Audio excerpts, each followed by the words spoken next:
Alors nous avons eu une très belle AG, très complète, beaucoup de dossiers aujourd'hui qui nous préoccupent, nous industriels.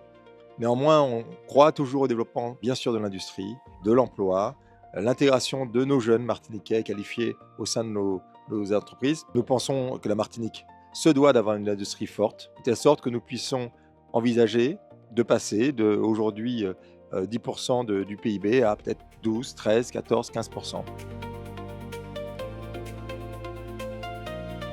C'est une assemblée avec des acteurs très concentrés, avec beaucoup d'enjeux et de défis. Des acteurs aussi très mobilisés. On a des entreprises qui sont résilientes, qui sont innovantes et qui aussi ont le souci d'être des acteurs impliqués pour le territoire. L'industrie est une force de la Martinique, comme l'est l'agriculture, comme l'est le tourisme. On le doit à des entrepreneurs qui sont à la fois motivés et qui veulent bien faire tout simplement. Nous avons pu échanger sur les enjeux très contraignants et les défis qui nous attendent, qui vont mériter une forte mobilisation. Nous avons besoin de production, nous avons aussi besoin d'ingénierie, nous avons besoin de développer nos circuits courts.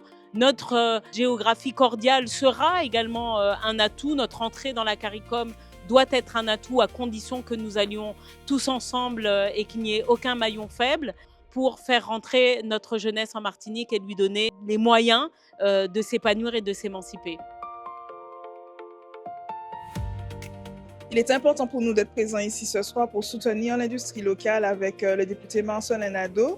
Et nous avons pu constater comment la MPI apporte un soutien important à tous les acteurs, particulièrement sur les communes du Nord qui ont besoin de ce développement économique. Nous entendons soutenir davantage cet outil qui va nous permettre de fiabiliser, de rendre notre tissu économique toujours plus innovant.